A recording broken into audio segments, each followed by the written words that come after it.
Hello, j'espère que tu vas bien. Moi c'est Clémence de Made in Clémence. Aujourd'hui je suis là pour te parler d'un nouveau concept. J'ai lancé des petites interviews sur un sujet assez précis qui est les personnes qui sont au service de l'environnement et de la société.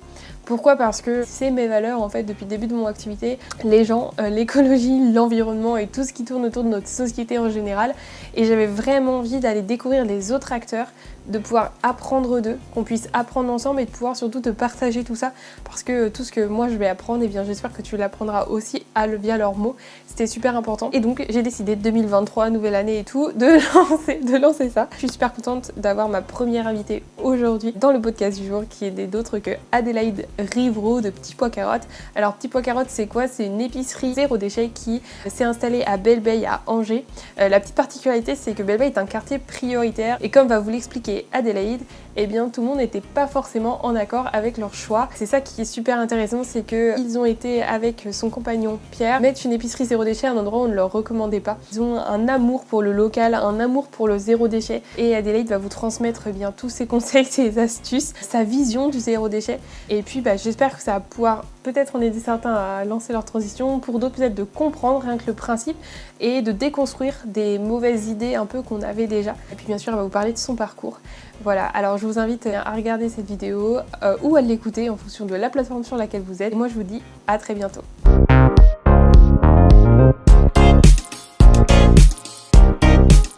Bonjour Adélaïde. Bonjour Clémence. Merci d'être là. Merci à toi. Déjà ce que je te propose c'est de te présenter et dire ton nom, ton prénom et ce que tu fais dans la vie.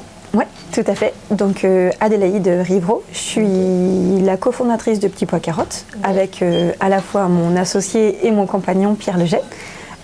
Donc dans la vie du quotidien, mon activité principale ça va être gérer une épicerie vrac zéro déchet sur le quartier qui m'est cher, qui est le quartier de Belle-Beille à Angers. Ok, belle description. Ce que je te propose pour commencer, c'est de tirer une dessin de cartes. Yes. Donc, je vais vite t'expliquer. En fait, il y a un concept où, dans ces interviews, à chaque fois, j'ai fait des recherches sur les personnes interviewées et je leur propose sur chacun de tirer une carte qui correspond à 5 thématiques de leur vie, des choses qu'ils ont vécues, des choses qui leur tiennent à cœur, etc. sur ce que moi j'ai trouvé et dont on va pouvoir discuter ensemble. Top. Voilà. Bon, je l'ai fait. C'est la surprise pour moi. Le zéro déchet. Grosse thématique du coup, pour toi. Carrément. Est-ce que tu peux me dire à quoi ça te fait penser quand on te dit zéro déchet quotidien ? On a une limite parce que ça peut durer des heures ? Il n'y a pas de limite, vraiment. C'est vraiment ouvert et l'idée c'est que voilà, on voit comment toi tu as quelle vision tu as en fait du zéro déchet. Ok, super. Et le zéro déchet c'est vraiment quelque chose où mon mode de vie est vraiment tourné autour de cette notion et c'est tendre vers le zéro déchet. Donc de réduire au maximum mes poubelles à titre personnel au quotidien. Et puis ça fait partie aussi de mon projet d'entreprise, d'aider aussi les autres à réduire leurs déchets dans leur quotidien à eux. Et qu'est-ce que ça veut dire pour moi concrètement ? C'est vraiment éviter tout type de déchets en général. Donc même ceux qu'on composte, le retour à la terre c'est bien, mais si je peux manger ces produits, leur trouver une utilité plutôt que de les composter, et c'est d'essayer de réduire vraiment tout son type de poubelle, donc éviter le gaspillage alimentaire, cuisiner ses restes, cuisiner ses épluchures, éviter la poubelle jaune, parce que c'est un peu une fausse bonne idée. La poubelle jaune c'est le recyclage, donc trier c'est bien, mais réduire au maximum c'est encore mieux. Made in Clémence là-dessus tu excelles, mais c'est comment le verre justement trouver plutôt du consigné plutôt que du recyclage. Donc là nous au quotidien c'est travailler avec des producteurs locaux qui font le jeu de la consigne plutôt que juste du recyclage. C'est faire de la réutilisation, tu proposes des lingettes par exemple, avoir ses propres lingettes lavables plutôt que du jetable. Et comme ça sur toutes les thématiques du quotidien. Donc promouvoir la réparation plutôt que de l'achat de neuf, c'est vraiment... Et une fois qu'on rentre dans cette thématique, on se rend compte que c'est super vaste. Donc c'est vrai que nous, pour Petit Pois Carottes, ce qui va nous tenir à cœur, ça va être vraiment les courses du quotidien. Vraiment c'est là où on a la plus grosse part de déchets à faire réduire. Donc comment faire du consigné, comment faire du vrac. Et en vrai c'est possible, on en joue, on a vraiment beaucoup de producteurs qui font le jeu. Donc on peut vraiment aller très très loin dans sa démarche sans trop se prendre la tête. Et puis au quotidien, il y a certaines thématiques un petit peu plus touchy, mais qui sont importantes dans l'intimité. Donc les culottes de règles, les serviettes hygiéniques lavables, les mouchoirs plutôt que le jetable, les mouchoirs lavables plutôt que jetables. Et voilà. Donc là, nous vraiment, enfin ça c'est vraiment une notion et qui, tu l'avais vu et qui nous tient vraiment à cœur. Et du coup, derrière, ça va être mise en place d'ateliers pour sensibiliser et de montrer qu'il ne faut pas se prendre la tête. Il faut aussi y aller pas à pas, doucement, pour progresser et se faire accompagner, en parler autour de soi à ses copains ou trouver des professionnels comme nous qui aident pour y aller vraiment pas à pas, pour pas se décourager. Ok. Et il y a des fois, tu sais, un peu ce truc de le zéro déchet, est-ce que c'est un mode de vie? Est-ce que c'est une façon de consommer? Est-ce que, tu vois, un peu genre, ces définitions qui... Oui. Enfin, ces définitions qui sont un peu... Des fois, le mot zéro déchet est étiqueté. Oui. Et on n'a pas de définition concrète. Est-ce que pour toi, du coup, là, tu en as parlé donc, dans ta vie de tous les jours, oui. Que ce soit du coup personnel, que ce soit au travail, vu que vous avez Petit Pois Carotte. Comment tu définirais en quelques mots, du coup, le concept du zéro déchet pour des gens pour qui ça peut paraître des fois abstrait et plus un mot qu'on utilise ou un mot à la mode plus que quelque chose... Et puis ça peut faire peur. Donc en vrai, moi en tout cas, je le définirais, le zéro déchet, c'est déjà tendre vers le zéro déchet. Donc zéro déchet, il y a des familles qui arrivent, mais il faut y aller pas à pas et ça prend du temps. Donc comme tu le disais, moi je trouve que c'est quand même un mode de vie où on essaye de réduire tous ces déchets au quotidien. Donc réduire au maximum son compost, même si le compost c'est bien, c'est réduire sa poubelle jaune, réduire sa poubelle noire, qui est non valorisable. Et tout ça, ça passe par un changement d'habitude qui coûte pas plus cher, en fait, parce qu'après on fait des choix aussi. Donc par exemple, moi l'exemple que j'aime bien citer, c'est quand je faisais mes courses en grande surface, ça commence à dater maintenant, mais j'achetais à chaque fois des chewing-gums. Et depuis que je fais mes courses zéro déchet, je mâchouille plus, donc j'ai plus l'air de... du coup, j'ai cette économie-là qui est faite. J'achète moins de biscuits, enfin plein de petites choses où j'ai changé ma façon de consommer. J'achète moins de vêtements. Pardon, il y a plein de petites choses que j'achète plus. Et en fait, à la fin du mois, je dépense moins qu'avant. Et j'investis plus dans l'économie locale. Et du coup, c'est assez valorisant. Donc en tout cas c'est cette notion, pour moi c'est ça le zéro déchet, c'est tendre vers moins de déchets et consommer de façon plus responsable. Et est-ce que tu as une idée des chiffres par exemple comment tu consommais avant et comment tu consommes maintenant? Est-ce que vous avez calculé à un moment donné pas du tout? Pas trop, mais par contre en tout cas je sais ce qu'on a fait le choix.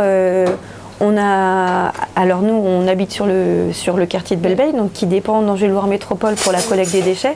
On a demandé à l'agglo à rendre nos bacs poubelles. Donc ils nous ont dit, vous n'allez pas me payer moins cher que les autres. Et puis en même temps, ça s'entend quand même parce qu'on fait quand même un petit peu de déchets, donc on a accès à un service, même si on en fait moins que d'autres. Mais du coup... poubelle jaune, on n'a quasiment rien. En fait, ce qu'on va avoir dans la poubelle jaune, ça va être des cadeaux qui sont super sympas à des proches, des bouteilles alcoolisées ou non, qui ne sont pas forcément des bouteilles consignées, donc qu'on va mettre dans la poubelle jaune. Emballage, on n'a quasiment rien. Et poubelle noire, ce qui va prendre la place dans notre poubelle noire, on fait des couches lavables avec notre fille, mais il y a des moments aussi où, pour diverses raisons, on lui met aussi du jetable. Donc ça va être ça qui va prendre la poubelle. Le peu, même si on essaye au maximum, on va faire quelques petits achats neufs. Donc des fois, il va y avoir les petites étiquettes, les petits emballages, mais ça va vraiment se limiter à ça. Ok. Et est-ce que tu as découvert par exemple des nouvelles marques ou des nouveaux concepts suite au fait que tu t'es intégré dans le zéro déchet? Justement, peut-être pour faciliter cette tendance vers le zéro déchet, est-ce qu'il y a des choses un peu marquantes, tu vois, ou je sais pas, un concept que tu connaissais pas et que du coup, dans l'idée zéro déchet, tu as commencé à chercher? Oui. Un truc qui t'a peut-être marqué on a été, avant de créer Petit Pois Carotte, on était client chez l'épicerie des Deux Paulines, qui est la première épicerie vrac d'Angers. Donc c'est vrai que c'est elle qui nous a beaucoup guidés via sa proposition qui est très large pour faire ses courses. Donc là, on a découvert pas mal de marques. On a beaucoup suivi les aventures de J'aime mes dents, vu que c'est une entreprise angevine. Et du coup, ils nous ont éveillés vers plein de thématiques qu'on ne s'était pas posé la question. Par exemple, le plastique des brosses à dents. Pourquoi c'est mieux de privilégier le bois. Des marques aussi qu'on aime vraiment beaucoup et il y en a de plus en plus sur le marché, donc on essaye de s'informer. Ça va être la marque Andro qu'on aime bien parce qu'ils font de la consigne à 100% pour les produits justement où on avait du mal à trouver en mode zéro déchet. Donc pour le déo, le dentifrice, ils pratiquent la consigne. Donc on va avoir une salle de bain vraiment zéro déchet.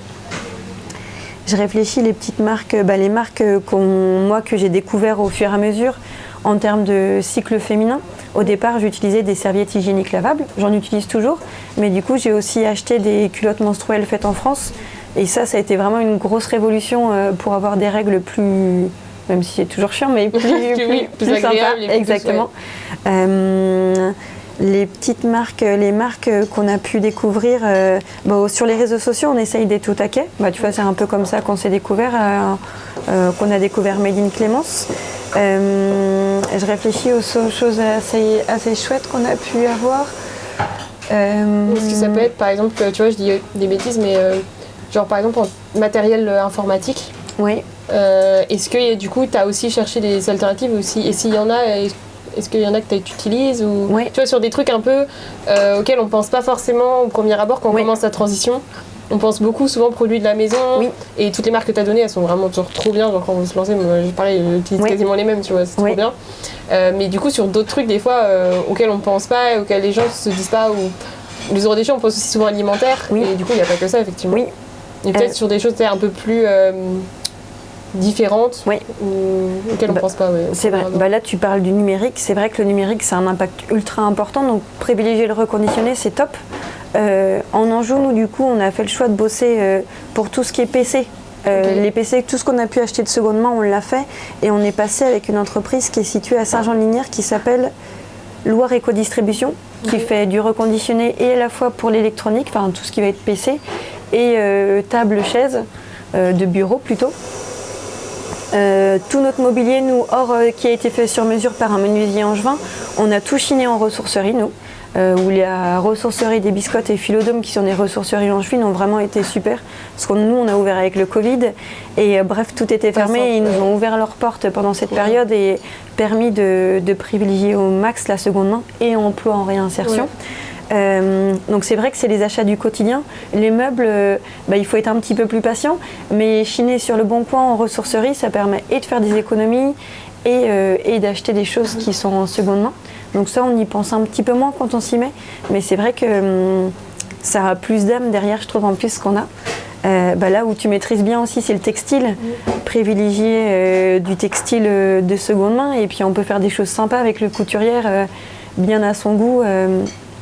Les petits trucs chouettes qu'on a fait, nous aussi, et plus pour la maison que la boutique, mais c'est des vieux tissus qu'avait ma grand-mère. On les a pris, c'est des tissus des années, je pense, à peu près années 60-70. On a fait des accessoires à la maison, ils sont trop stylés, c'est des tissus solides et puis ils ont une âme derrière, c'est pas juste un tissu tout neuf qui vient de l'autre bout du monde. Donc ça, c'est vrai que ça fait partie des petites astuces. Et là, c'est de se dire, on n'est pas aussi pressé, quoi. C'est pas je cours à Maison du Monde, je cours à Zodio, c'est prendre le temps d'analyser son besoin, créer un projet, essayer de faire du do-it-yourself. Du coup, ça dure plus longtemps et c'est c'est bien plus écolo au final. Je crois que de toute façon, dans le zéro déchet, tu as aussi vraiment cette problématique de besoin qui est à retravailler et à repenser, en fait. Oui.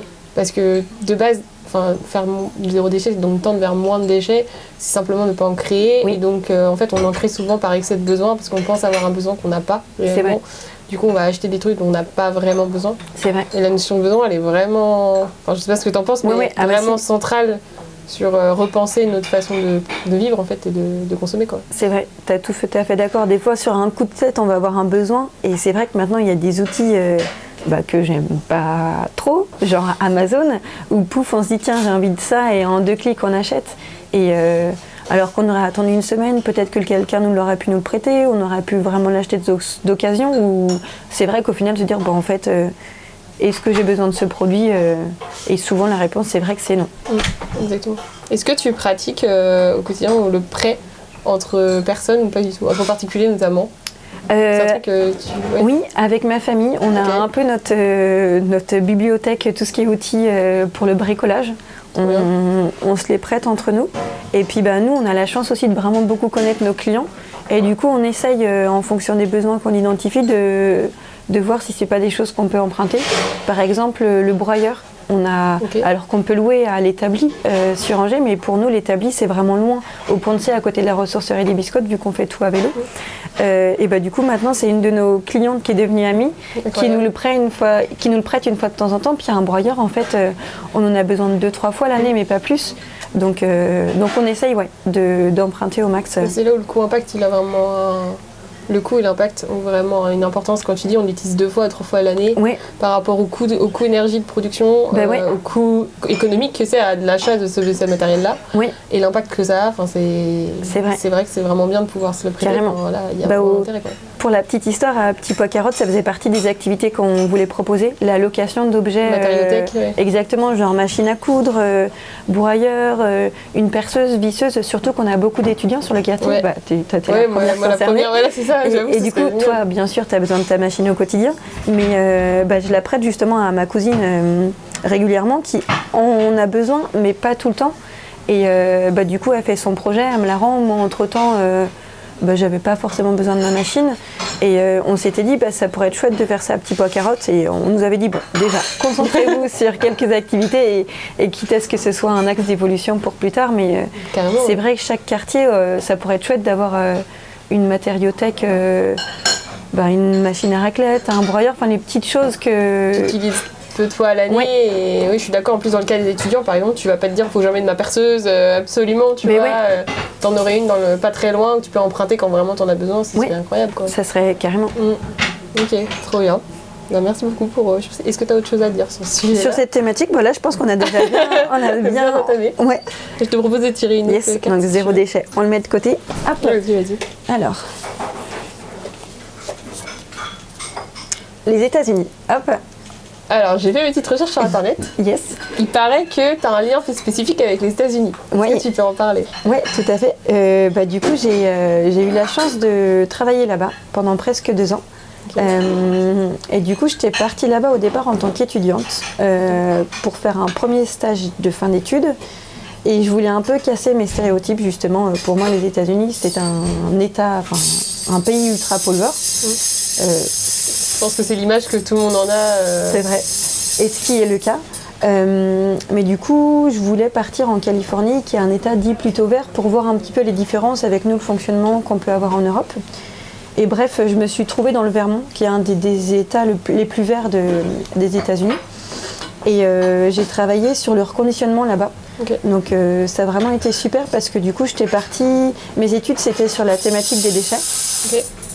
Et du coup, là-bas, le reconditionnement, c'est aller plus loin, justement. On n'est plus sur la notion de déchet, on est sur la notion de produit et comment optimiser sa durée de vie.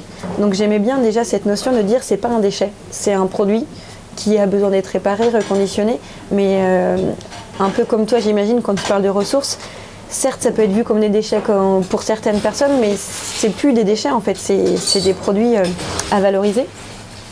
Et du coup, ça a un peu fait monter ma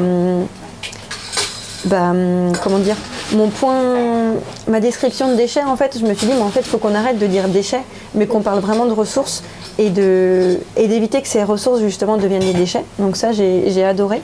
Et ça a vraiment eu un déclic dans ma vie en mode... J'avais fait toutes mes études sur le recyclage et comme quoi c'est vrai que le recyclage c'est important, mais on peut vraiment faire plus, aller plus loin et comment arriver le moins vite à la notion de déchets. Donc ça a un peu dessiné ma carrière après. Et du coup je suis restée là-bas à bosser vraiment sur les thématiques reconditionnement et à apprivoiser justement la notion de zéro déchet. C'est dans ces moments-là aussi où j'ai commencé à lire Bea Johnson, donc, qui est une Française installée aux États-Unis, qui est la rédactrice du livre... je ne sais même plus c'est quoi, tu connais le titre de son livre? Bea Johnson, c'est... Tu sais, il y a une super référence, mais je connais pas de lire. Flûte. Voilà, j'ai un trou. Ok, si je retrouve, je le mettrai ça peut faire partie, c'était pas le que je... Enfin bref, en termes de livres, mais on le mettra en lien. En tout cas, c'est vraiment une pionnière du zéro déchet, où justement, elle, par an, elle fait vraiment en termes de bocal noir, donc les choses qui vont vraiment aller dans la poubelle noire, moins d'un bocal par an. Et on peut dire en soi que c'est une extrême, enfin, elle va vraiment loin surtout. Par exemple, sa garde-robe, c'est une garde-robe minimaliste. Elle s'habille que en noir pour justement que tout aille ensemble. Enfin, c'est vraiment poussé sur beaucoup de thématiques, mais c'est intéressant à lire et justement, moi, qui aime bien me challenger, ça m'a vraiment permis d'aller plus loin sur plein de thématiques. La cuisine, les produits d'entretien, les produits qu'on a besoin, nous, pour les cosmétiques, de se dire, est-ce qu'on a vraiment besoin d'autant de choses? Et la réponse est souvent non, mais la propre à chaque personne. Et du coup, c'est une lecture assez rigolote où elle raconte sa vie de famille, comment justement, plutôt que de posséder plein de jeux pour les enfants, plutôt utiliser une médiathèque, et vraiment sur tout le quotidien. Et puis, pour autant, les États-Unis, il y a vraiment plein d'idées super intéressantes, mais qui viennent aussi d'un défaut d'un pays de surconsommation. Par exemple, les ressourceries, là-bas, moi ce que j'avais adoré, j'étais à Chicago quand j'ai commencé à travailler là-bas, il y avait une ressourcerie que de produits créatifs. Donc, c'est-à-dire du tissu justement, des super tissus, des autocollants, des enveloppes. Moi j'achetais toujours mes enveloppes et mes cartes postales de seconde main. Des papiers, et du coup ça faisait presque la taille de notre boutique, un petit peu plus petit, et tu savais que là-bas tu allais trouver des idées pour faire du bricolage. Mais ça venait aussi de personnes qui achetaient trop et qui donnaient aussi, donc bon, c'est un peu mais du coup ça m'a vraiment conforté dans mon idée de se dire faut aller plus loin sur la thématique du zéro déchet, et puis ça m'a permis aussi d'approfondir mon anglais. En plus, en même temps. En plus, yes. Et du coup, tu parlais du livre. Quand tu as lu ce livre-là, est-ce que justement, tu m'as dit, des fois c'est un peu extrême. Est-ce que tu n'as pas eu cette impression de c'est trop extrême du coup? Est-ce que tu l'as ressenti, ou est-ce que tu t'es dit c'est peut-être juste simplement des pistes? Après, je prendrai peut-être pas tout, ou j'irai jusqu'au bout. Mais la première lecture des fois de ces bouquins-là, et surtout du coup toi tu commençais à ressentir cette envie d'aller vers là, mais c'était peut-être pas aussi fort qu'aujourd'hui, j'imagine. Comment tu l'as ressenti ta première lecture? Elle est vue un peu comme extrême, mais en vrai moi je trouve que c'est intéressant ce qu'elle fait, et au contraire je trouve qu'on doit essayer de tendre vers ça. Moi je l'ai plutôt bien ressenti, en mode ça me donne beaucoup de marge de progrès, mais je sais que je vais pas y arriver tout de suite. Et par exemple sur la garde-robe, je sais qu'elle était en mode minimaliste, 2-3 couleurs. Moi je sais que c'est pas forcément pour moi. Il y a des choses aussi, moi en tout cas je prends le recul qui me convient. Et oui, pareil, sa maison elle est un peu toute blanche, très vide. C'est vraiment, elle a un choix de se libérer des choses. Moi je sais que je suis aussi assez attachée, j'aime bien chiner, j'aime bien le vintage. Là moi et c'est là où chacun ajuste sa consommation aussi et ses envies à son caractère. En tout cas je trouve ça vraiment super ce qu'elle fait. J'y suis pas, je me suis pas sentie jugée non plus dans ma façon de consommer, mais pour certaines personnes je sais que c'est un peu dérangeant mais elle parle justement des thématiques intimes. Par exemple, dans sa chambre, elle a des mouchoirs en tissu, en lien avec son mari et leur rapport sexuel. Ça fait vraiment se poser beaucoup de questions, et moi j'ai trouvé ça intéressant d'aborder ces thématiques qui sont un peu tabous. Et dans une lecture, du coup, on est seul face au livre, donc on analyse la chose à son... On analyse à son rythme et comme tu le sens, ouais. Exactement. Totalement. On va peut-être faire une petite pause. Ouais. Comme ça, je vais pouvoir régler la caméra. Yes. Alors, il est encore chaud, c'est bon. Du coup, on peut reprendre. Après cette petite pause caméra bug. Est-ce que tu avais autre chose à dire sur cette thématique sur le zéro déchet sur les États-Unis? Pardon, sur les États-Unis, là, je pense qu'on... Sur le bouquin et tout ça, on est bien. Je pense qu'on est pas mal. Et du coup, je mettrai le lien du bouquin parce que je pense que c'est super intéressant de le lire et de se rendre compte, mais je ne l'ai pas lu, donc... Ok. Yes. Bon. Ça fait une nouvelle lecture, j'adore. Yes, chouette. Est-ce que tu veux tirer un autre papier? Oui. Alors, le local. Alors, le local, je te laisse. Tu veux dire un mot sur. Alors, oui. Je pense que vous êtes très ancré sur votre territoire. Oui. Et ça, tu l'as dit dès le début. D'ailleurs, oui. Tu as précisé Belle-Bay, tu n'as pas dit Angers. Enfin, tu as dit Angers après, mais tu as précisé Belle-Bay. Et qu'est-ce que pour toi, ça a comme importance de... Alors, ça peut être soit Belle-Bay en lui-même, tu vois, mais aussi, du coup, la thématique du local et du... Oui. Qu'est-ce que tu ressens quand on parle de local? Qu'est-ce que ça te dit? Ça me fait écho justement aux États-Unis juste avant, où je bossais là pour une entreprise à travers le monde sur les différents continents. Et après d'autres expériences professionnelles où j'étais plus en pilotage régional ou international. Ouais. En fait, je me rends compte que moi, l'échelle à laquelle je me sens vraiment à l'aise, même si j'aime bien changer d'échelle, c'est vraiment l'ultra local. Et à titre perso, moi je trouve que c'est vraiment là où j'ai le plus grand impact positif pour l'environnement.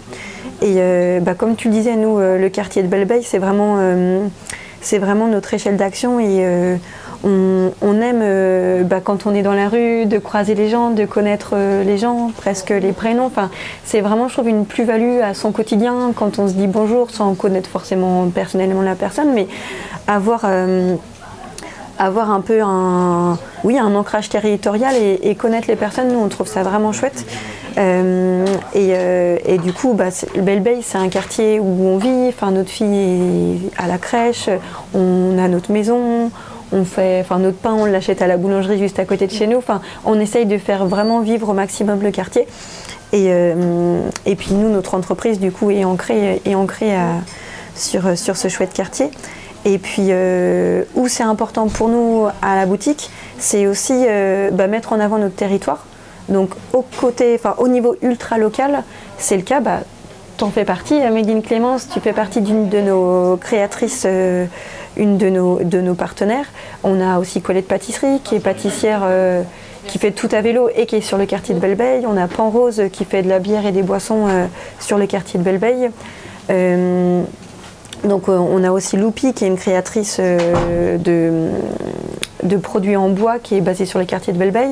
Et derrière ça, parce que du coup on n'a pas réussi à tout trouver sur Belle-Bay quand même, mais c'est rester le plus local possible dans l'offre qu'on propose à la boutique, parce que pour nous le local c'est vraiment l'avenir, de maximiser, de faire au maximum bon appétit, de proposer des produits locaux qui font marcher l'économie locale, où en plus, nous, nos producteurs, ils font vraiment le jeu d'optimiser leurs déplacements, d'être bons sur le zéro déchet, d'être bons, ils sont bons surtout en vrai, et c'est nos fournisseurs locaux qui sont vraiment qui vont le plus loin dans la démarche, du fait aussi de la distance.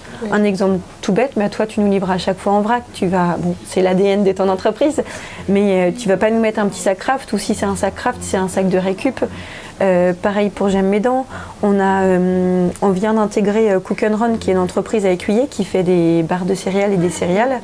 Ils nous livrent en seau consigné, on est leur premier client français à faire ça, et du coup c'est un des fondateurs, Alexis, qui nous livre. Quand il nous livre, hop, il récupère les seaux vides, et en fait il y a un aller-retour comme ça où on est vraiment 100% zéro déchet sur l'emballage. Et aussi en termes de déplacement, ils optimisent, ils nous livrent quand ils savent qu'ils sont de passage dans le quartier. Et du coup, nous, on trouve ça vraiment chouette. Et c'est chouette aussi de connaître le nom de ces fournisseurs, savoir ce qu'ils font. On sait que il y a eu beaucoup d'études là-dessus, mais en fait, plus on fait vivre l'économie locale, plus on a de création d'emplois, parce qu'il y a moins d'argent qui fuit à l'étranger. Quand on parle des grosses marques type Kellogg's, Danone ou autre, en fait, le souci, c'est qu'il y a beaucoup d'argent qui part à l'étranger, et du coup, qui ne favorise pas le développement de notre économie. Et pourquoi vous avez fait le choix de Belle-Bay pour s'installer? Ouais, pour s'installer avec Thibaut Carotte. Et c'est quand même un petit peu du hasard. En vrai, avec Pierre, on voulait entreprendre, on voulait créer un lieu de vie autour du zéro déchet. Donc c'est un projet qui a un peu évolué, surtout en lien avec l'économie. En fait, on voulait quand même, même si on a beaucoup de valeurs, mais on voulait aussi en vivre, on voulait pouvoir se dégager des salaires. Et du coup, c'est comme ça qu'est arrivé le côté épicerie zéro déchet, et en faire un lieu de vie. Et on a étudié un petit peu les Angers. Centre-ville, l'offre est déjà ultra présente et chouette. Donc on s'est dit ça ne sert à rien de cannibaliser l'offre déjà existante. Et puis dans les mêmes temps, on s'est installé à titre perso à Belle-Beille. Et en fait, on ne nous a pas forcément encouragé à nous installer à Belle-Beille. Ah, c'est marrant. Mais du coup, on a fait notre propre étude. On a essayé de rencontrer les acteurs associatifs, les acteurs de la ville. Quand on crée une entreprise, on ne sait jamais si ça va marcher. Mais on s'est dit, c'est un quartier quand même qui est chouette. Qui est aussi en plein développement. Là, on a l'arrêt de tram qui va être vraiment collé à la boutique derrière. Donc en fait, on a fait nos petits calculs, on s'est dit c'est un peu un pari osé, mais on tente. Et c'est comme ça qu'on est arrivé là. Pas de regret? Pas de regret, on est super contents, ouais. Ça fait combien de temps du coup là? Et là, ça va faire 2 ans et 1 mois qu'on est ouvert. Ok. Et alors je vais venir un peu, parce que du coup je dérive un peu, mais j'ai des questions qui viennent. À quel moment vous vous êtes dit que vous aviez envie du coup de monter un projet? Oui. Donc tu as dit que l'épicerie c'était aussi parce que c'est du revenu récurrent et que du coup ça vous permettait, c'était un moyen du coup d'être sûr d'avoir un salaire. Exactement. Et est-ce que vous aviez eu d'autres idées ou est-ce que ça s'était un peu imposé comme étant dire en fait ça va être une épicerie, c'était évident? Oui. Alors le projet il est né petit à petit. En fait avec Pierre on est en couple depuis quelques années maintenant, je ne sais même plus. Ça va, il n'entend pas. Mais c'est vrai. Je lui dirais de ne pas regarder ce passage. Mais au tout départ où on s'est mis ensemble, en discutant, on s'est rendu compte, on s'est rencontrés à l'école, à l'université d'Angers en master. On n'a pas été tout de suite ensemble. C'est à un moment, bref, on s'est mis ensemble. Et on s'est rendu compte qu'on avait tous les deux des projets entrepreneuriat qui étaient différents, qu'on a eu dans la tête à un moment donné, et qu'on a laissé de côté pour diverses raisons. Ils ne pouvaient pas marcher à ces moments-là.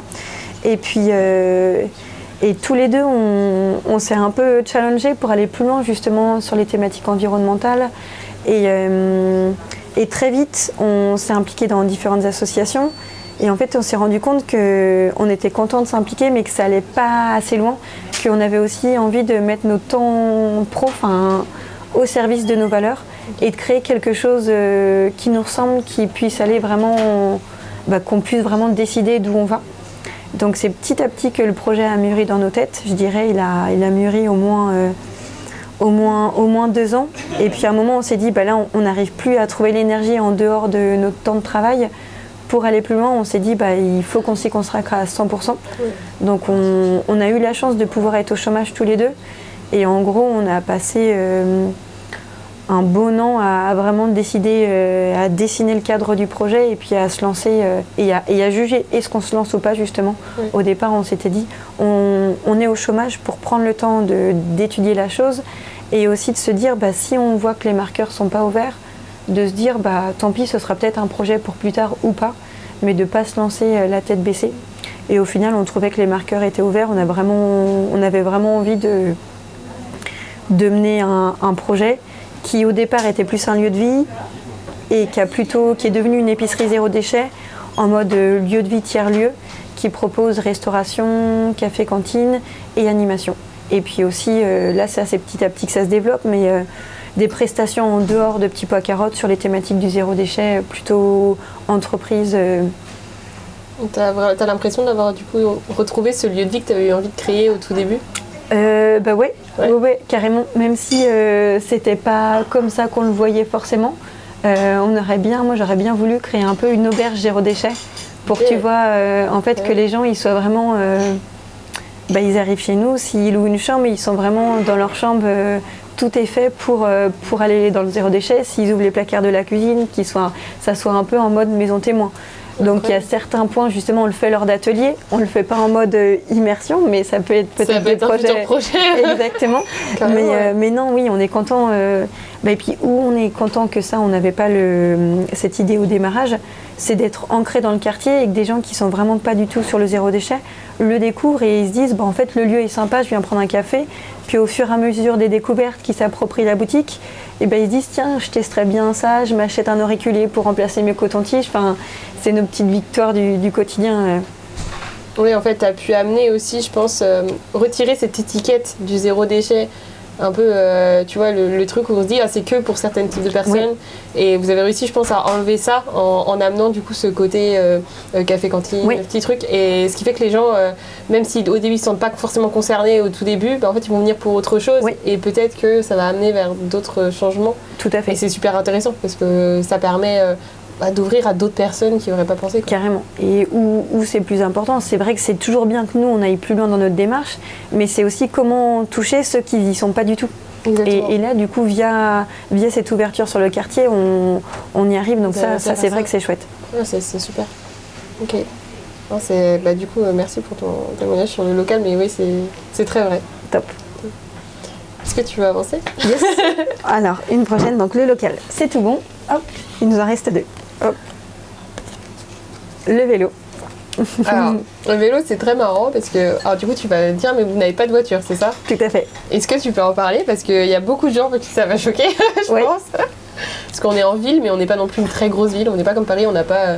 à Angers, on a un tram, bientôt 2. Oui. Mais on n'est pas une grosse ville, on n'a pas de métro, on n'a pas, pas de transport en commun ultra efficace comme il y aurait dans d'autres villes. Oui. Et vous avez fait le choix, du coup, de ne pas du tout avoir de voiture. Oui. Alors, en vrai, on n'a pas totalement fait le choix. En fait, c'est un peu un hasard de la vie, mais du coup, Pierre, quand on s'est mis ensemble, on avait chacun nos voitures. Sachant que lui, donc c'est pour ça, il l'a lâché assez vite, il bossait à 4 km de chez lui, il prenait la rapide, et du coup, mais t'es quand même vraiment pas loin de ton travail. Il fait, ouais, c'est vrai. Donc, de fil en aiguille, il a vendu sa voiture et il s'est acheté un vélo. Et du coup, il ne restait plus qu'une voiture dans le couple. Et malheureusement, un jour, j'ai eu un gros accident sur l'autoroute. Je roulais trop vite, donc ce qui est pas bien du tout.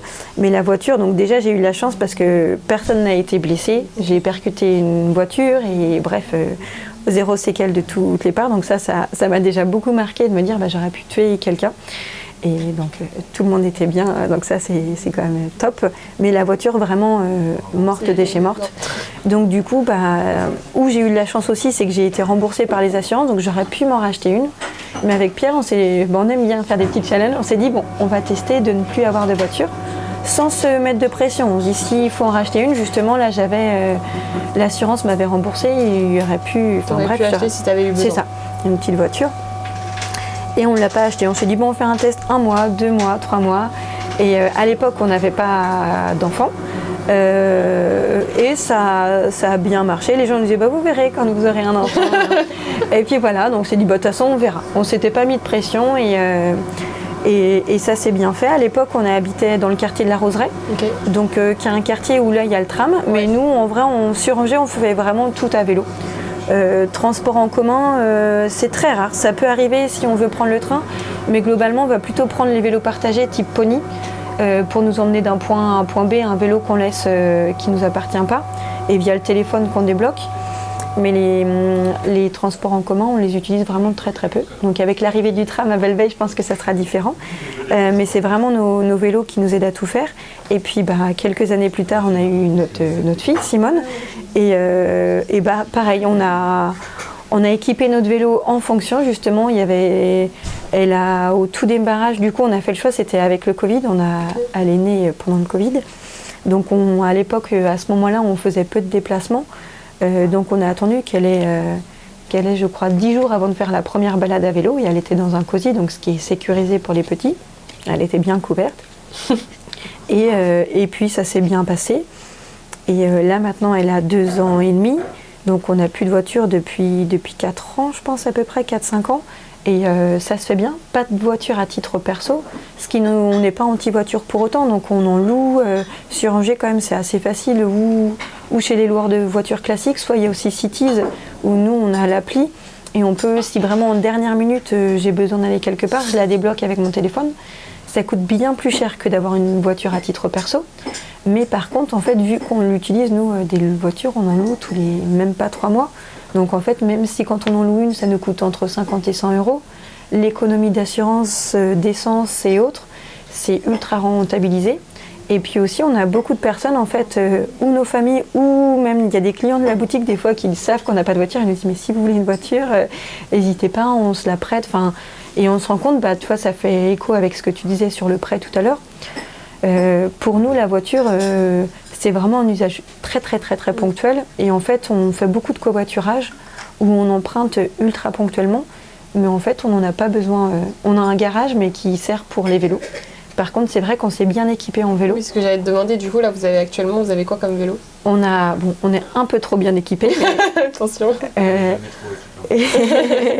On a 2 vélos cargo, donc qui nous servent pour faire des livraisons pour la boutique Petit Pois Carotte, pour faire nos courses, pour faire bouger notre fille aussi.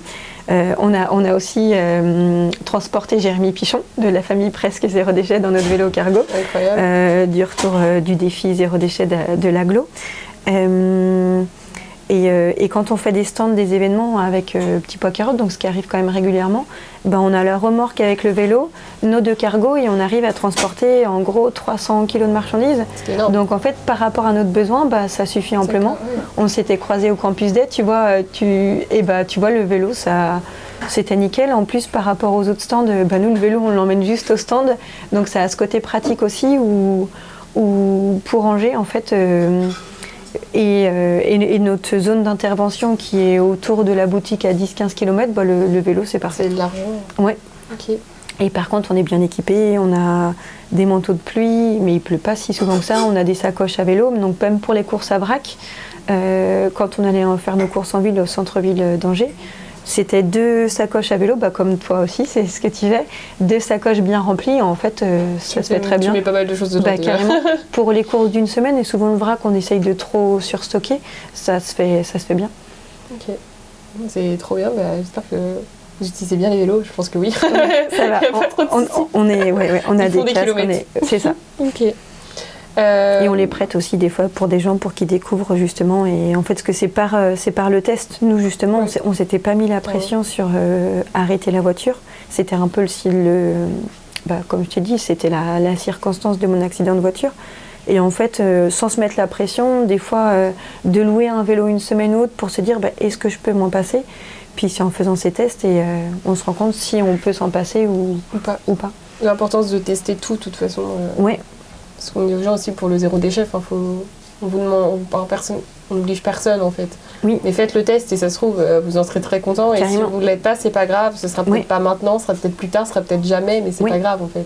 Et puis c'est se poser des questions, pourquoi ça n'a pas marché et voir pour trouver des réponses.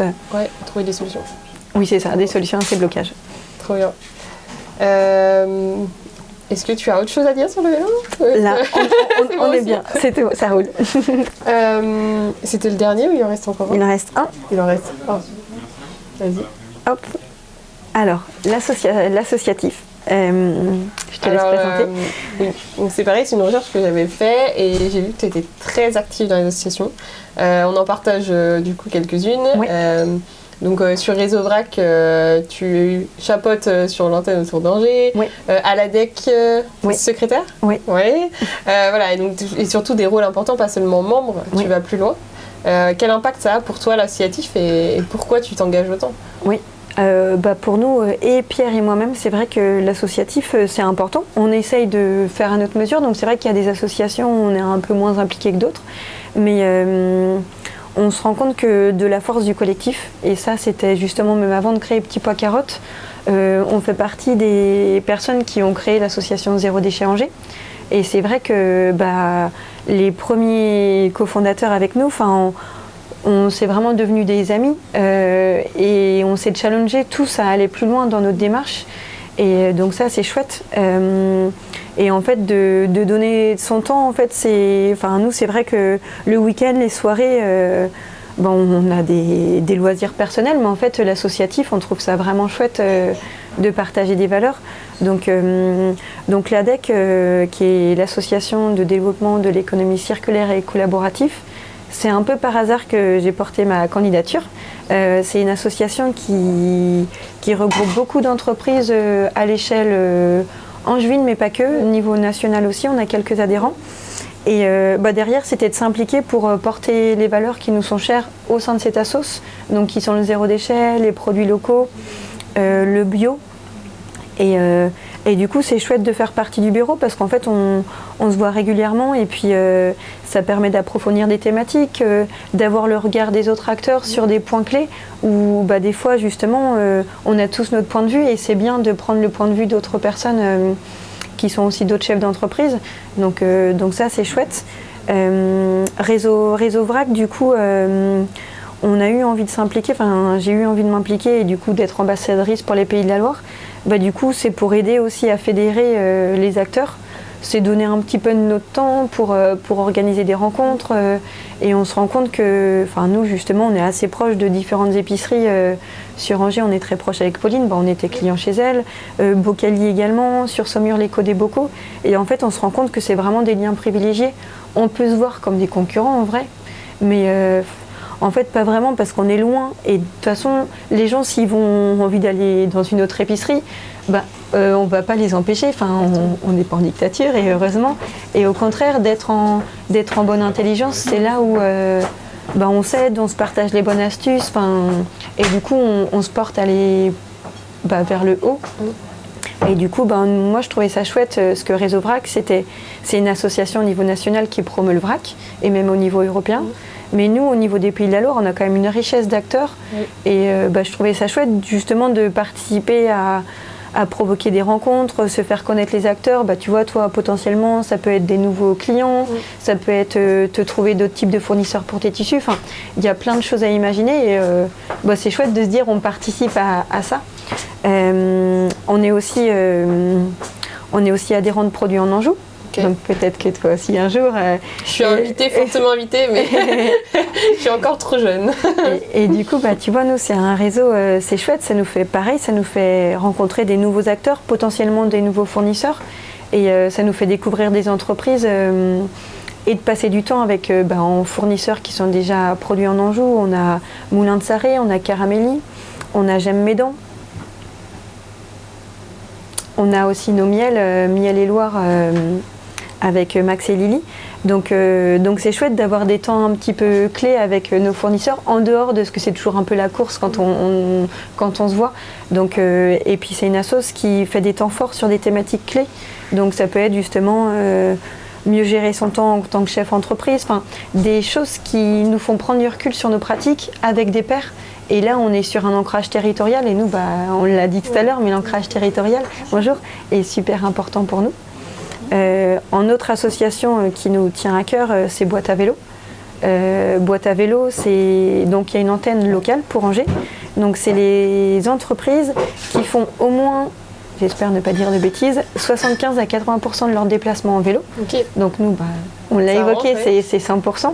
On fait toutes les livraisons en entreprise et particulier, des gens qui font leurs courses en ligne sur notre site ou qui passent commande en vélo. Quand on fait des événements, on fait tout à vélo. Et du coup, c'est promouvoir l'entrepreneuriat à vélo. Donc sur Angers, justement, on a un plombier à vélo, des choses qui sont un petit peu, on se dit mais c'est pas possible d'être plombier à vélo, mais en fait si, électricien à vélo, Colette Pâtisserie qu'on a évoqué tout à l'heure, qui est une pâtissière à vélo, qui va sur les marchés à vélo. Donc derrière, c'est vraiment des valeurs qui sont quand même importantes, de se dire la mobilité quand on est en ultra local, en vélo ça se fait super bien. Même si les infrastructures pourraient être améliorées, et il faut qu'elles soient améliorées.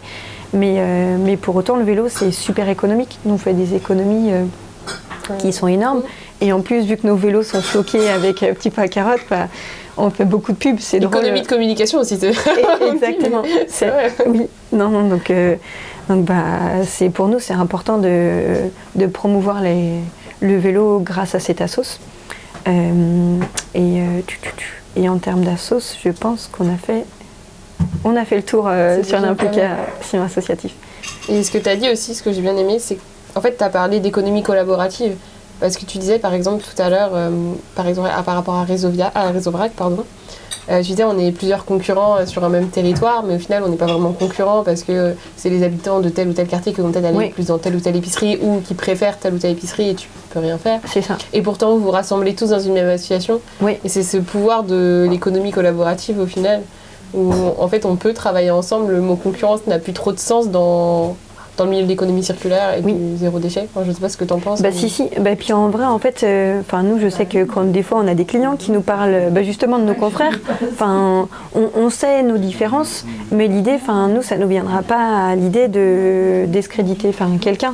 En fait, et c'est pas vecteur de valeur. Nous, justement, ceux qui sont entre guillemets nos concurrents, ça va plutôt être la grande surface. Donc c'est là où on monte notre plus-value. Mais par contre, l'idée, nos confrères qui sont en centre-ville, justement, ou d'autres quartiers d'Angers, nous, c'est au contraire privilégier ce type de consommation qui est plus durable. Donc là, c'est ce qu'on évoquait tout à l'heure. Il y a l'épicerie des Deux Paulines, il y a Bocali, il y a des Baïdets en centre-ville d'Angers ou quartier de la Madeleine. Et nous, on veut que tout le monde trouve sa place et fonctionne, quoi. Parce qu'ils font du zéro déchet de qualité. Pardon, ça va couper. D'accord, ouais. Oui. C'est pas grave, on a peu de temps. On va être, nous c'est vraiment des confrères et des consoeurs, on est vraiment sur une démarche zéro déchet, c'est pas du greenwashing, et puis c'est accompagner les gens dans le changement, et du coup ça nous viendrait pas à l'idée de les voir comme des concurrents ou de critiquer leurs pratiques, parce que on est sur les mêmes objectifs qui sont promouvoir le zéro déchet. C'est super intéressant du coup de voir ça différemment de l'économie qu'on a l'habitude de voir dans un autre secteur où tu disais les supermarchés qui ont vraiment ce truc de en fait le supermarché d'à côté on veut pas le voir et c'est notre concurrent et on fera tout. Là on part dans un système qui n'est pas du tout comme ça, où en fait vous allez même vous aider les uns les autres parce que la cause elle est différente et qu'en fait le concurrent c'est pas, comme tu l'as dit, le concurrent c'est pas l'autre épicerie mais c'est le supermarché. Et du coup tu sens que c'est pas la même dynamique et du coup ça va pas créer la même société aussi derrière. Non, c'est vrai. Les liens sont pas du tout les mêmes. Du coup, maintenant qu'on a discuté d'un peu toutes les thématiques, je te propose du coup de te poser des questions que je poserai à chaque fois, qui sont assez larges. Alors, est-ce qu'il y a déjà un livre qui t'a marqué? Est-ce que tu lis déjà? Et est-ce qu'il y a un livre qui t'a marqué? Et si oui, lequel? Oui. Alors, je lis. Et il y a un livre qui m'a beaucoup marqué, mais pas.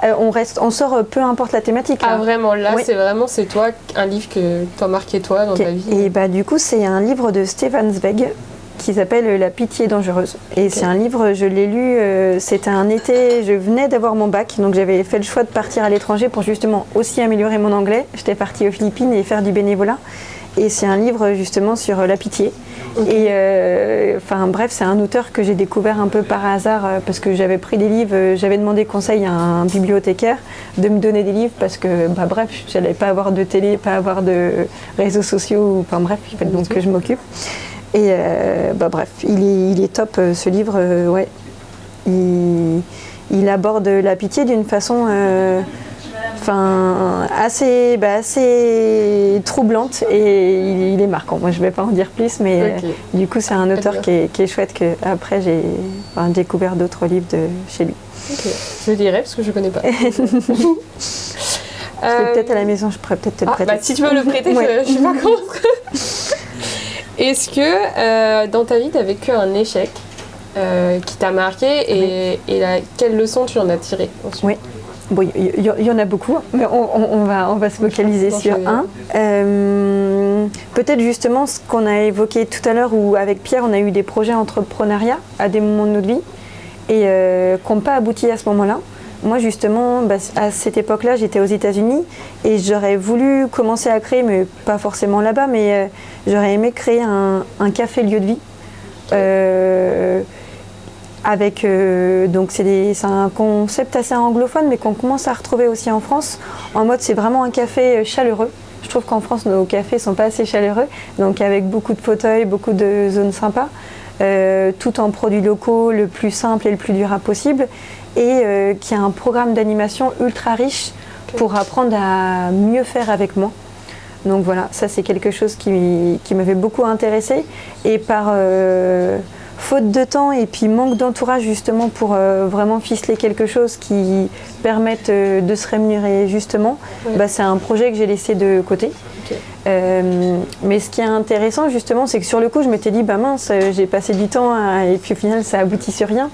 Mais ce qui est drôle, c'est qu'en fait quand on a commencé à se projeter avec Pierre sur un projet d'entreprise, toutes les recherches, un peu toutes les premières notions qui étaient un peu restées au fond de moi-même, en fait, elles sont revenues. Et du coup, ça a été du travail qui nous a été utile pour Petit Pois Carottes aujourd'hui. Okay. C'est super intéressant. Et puis ça nous a aussi, appris aussi à vraiment se faire entourer et prendre le temps de poser les choses et rencontrer les acteurs cohérents pour pas foncer. Et là, c'est vraiment ce qu'on a voulu faire pour Petit Pois Carottes. Et je pense que heureusement qu'on a été bien entouré, qu'on a pris notre temps.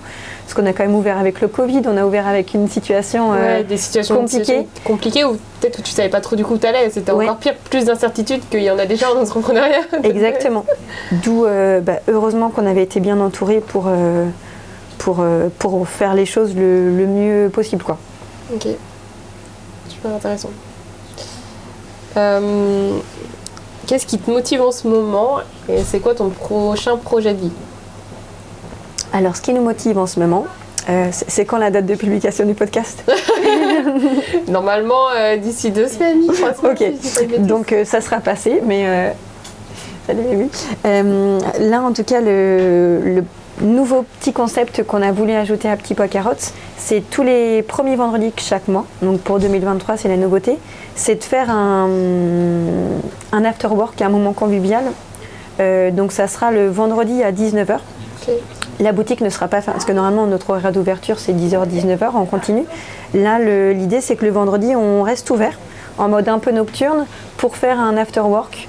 Et l'idée c'est à chaque fois de faire une thématique. Donc là, la première qui sera passée au moment du podcast, c'est en lien avec Food Angers et des acteurs locaux, faire découvrir justement la richesse des acteurs de Belle Bay sur la thématique alimentaire. Voilà, donc on travaille avec Pan Rose, Colette Pâtisserie, et puis une chef à domicile végétale qui s'appelle Maëlys. Derrière, c'est alimentation alternative. Et du coup, c'est de faire un apéro, dégustation de produits, on se rencontre, on échange. Et du coup, chaque mois, notre objectif, c'est de trouver une thématique. Donc voilà, on est preneux justement de collabs ou d'idées. Pourquoi pas une justement sur la seconde main. Et derrière, l'idée, c'est de pouvoir présenter des acteurs, mais vraiment en mode ultra convivial, autour d'une bière, sans prise de tête. Okay. Donc pour faire découvrir la boutique sous l'angle qui est un peu moins connu, justement, on peut venir prendre une bière, on peut venir prendre un café, qui est l'espace de vie, qui vit, mais on voudrait qu'il vive plus. Encore plus et différemment du coup sur des petites soirées, exactement. Une ambiance différente. C'est ça. Ok. Donc ça c'est notre nouveau challenge pour 2023 avec Pierre. Hâte de voir les dates. Yes. Et puis les thématiques. Et les thématiques. Trop bien. Et le deuxième c'était challenge à titre... C'est dans la même idée, okay. C'est un peu la même question, si c'est plutôt un projet, quelque chose qui te motive, ça dépend des personnes. Ok. Donc toi ce serait donc ça là, ouais, c'est ça. Okay. Trouver les accroches pour que ça plaise aux habitants du quartier, pour qu'on arrive à fédérer justement des nouveaux acteurs. Une par exemple, on aimerait bien faire sur la thématique du végétal. On a plein de partenaires à la boutique qui sont trop bien, comme là, je sais pas si on va le voir, mais c'est Kit Potager de l'Aubépin, c'est des semenciers angevins qui font des kits de graines oubliées. Et du coup, c'est vraiment super ce qu'ils proposent. On travaille aussi avec la rosée sauvage sur des zolas. Donc les zolas, ça limite l'utilisation d'eau au jardin. Donc ça serait faire des partenariats pour mettre en avant le végétal angevin avec les acteurs du territoire qui font vraiment le jeu de faire des trucs super, quoi. C'est trop bien. J'ai hâte du coup. Est-ce que tu as une routine positive à partager ? Ça, c'est... Quand j'ai vu la question, j'ai dit routine positive à partager en mode zéro déchet ou positive en général ? Non, ça peut être un truc dans ton quotidien que tu fais tous les jours qui est positif et qui a un effet positif sur toi. Okay, alors, ou sur les autres. J'aimerais bien le faire tous les jours, mais j'y arrive pas, mais c'est d'aller courir. Okay. Du coup, j'ai la chance d'habiter juste à côté du parc Saint-Nicolas, mais c'est vrai que les semaines où je prends le temps d'y aller 2-3 fois, en fait, ma semaine... j'en ressens vraiment le bienfait, même quand je suis un peu fatiguée, du coup c'est de marcher, mais ne serait-ce que de prendre le temps de se balader dehors une demi-heure en mode pas de téléphone, ou enfin vraiment juste profiter de l'instant présent en mode on se déplace, moi ça a vraiment un super impact positif. Donc ouais, ça c'est les petites routines que j'essaye de me mettre, profiter de... Marcher ou courir du coup. Ouais, c'est ça. Ok. Est-ce que tu aurais un message à faire passer d'une manière ou d'une autre ? Il y en a plein. Alors, ça aussi, c'est une question qui est assez difficile. Et ben, en tout cas, parce que c'est vrai que les questions que tu avais, enfin les thématiques clés que tu as sorties, elles définissent bien quand même Petit Pois Carotte. Nous, en tout cas, ce qu'on essaye de promouvoir, c'est vraiment de consommer responsable, donc, et que c'est possible de le faire en termes de budget, parce que c'est souvent la question du budget qui ressort. En fait, des fois, c'est que c'est aussi faire des arbitrages. Donc, j'ai peut-être pas besoin de m'acheter une paire de chaussures à 150 balles ou 80 €, enfin, ou les sommes qu'on peut voir. Là, je vois qu'on a la même marque de chaussures, mais je sais que mes dernières chaussures, je les ai achetées en seconde main à pas très cher. Et du coup, tout l'argent que j'ai économisé sur ça, tous les jours, c'est aussi acheter des produits frais, comme on peut voir derrière, en direct de producteurs locaux. Donc, promouvoir au max le zéro déchet et le local. Ouais, ça c'est vraiment les valeurs qui nous portent au quotidien. Voilà. Okay. Beau message. Merci. Est-ce qu'il y a quelqu'un à qui tu penses et qui pourrait passer dans ce podcast? Tu penses que ce serait pertinent? Alors il y en a beaucoup. Si il y en a plusieurs, je le prends. Ok, alors du coup, qui me vient en tête, c'est une angevine, une segréenne à la base, qui s'appelle Claire Pétro, qui est la créatrice, la fondatrice des Pépites Vertes, qui est un média pour encourager les jeunes à trouver leur voie, à trouver un métier qui leur corresponde en faveur de l'environnement au sens large, donc qui est super intéressante. Et je vous l'invite à suivre sur les réseaux sociaux parce que ça donne vraiment envie d'aller plus loin dans ce qu'on fait. Une autre personne qui fait le lien aussi avec les échanges, qui est en lien avec le numérique, c'est Média Clinique. Donc c'est une entreprise angevine, une franchise qui s'est créée sur Angers. Donc du coup derrière les cofondateurs qui sont Philippe Couget et Véronique Couget, ils ont vraiment une maîtrise de la seconde main, du marché de la seconde main. Et comme quoi c'est vrai qu'on entend beaucoup de plateformes en ligne pour acheter le reconditionné, privilégier des entreprises locales. On a le service après-vente derrière, on a le suivi du matériel. Donc ils ont une boutique par exemple en centre-ville d'Angers, avec une offre qui est large sur ces thématiques-là. Et là, on a vraiment un impact ultra positif par rapport à de l'achat de neuf. Justement, on parlait de smartphone, acheter plutôt un smartphone reconditionné plutôt que neuf. Voilà. Et une autre dernière pépite, parce que sinon on pourrait y passer des heures, mais une autre qui est sur une autre thématique et qui est super intéressante, qui est une athlète de haut niveau, c'est Amandine Brossier. C'est la championne de France du 400 mètres. Okay. Et elle a son regard d'athlète, mais du coup, à titre perso, et je trouve que ce qui est intéressant, c'est sur ses réseaux sociaux, elle met aussi en avant beaucoup de marques locales qui sont engagées, et elle, ses engagements personnels, justement, pour... sans donner de leçons parce que c'est pas du tout son profil, mais donner envie, encourager les personnes à mieux faire avec des petits gestes simples du quotidien. Et je trouve que c'est des valeurs qui apportent bien. Et en tant qu'athlète, elle permet de toucher un panel de gens en large qui sont pas forcément déjà ultra touchés par ça. Okay. Ça fait des gens interviewés, c'est cool. Merci beaucoup Adélaïde pour ton temps. J'espère que tu prendras aussi plaisir à réécouter ou revoir le podcast avec plaisir. Avec ton œil. Et puis merci à toi, c'est une chouette idée. On a hâte de découvrir les prochains. Merci. Alors j'espère que cette vidéo t'a plu. Je t'invite à la liker si elle t'a plu, à la partager pour que d'autres puissent découvrir le portrait d'Adélaïde et ceux de plein d'autres. N'hésite pas aussi à me mettre un petit commentaire parce que surtout c'est la première fois que je le fais. Si jamais il y a des améliorations à faire pour la prochaine fois, je suis preneuse, donc tu sais où écrire. Et moi je te dis à très bientôt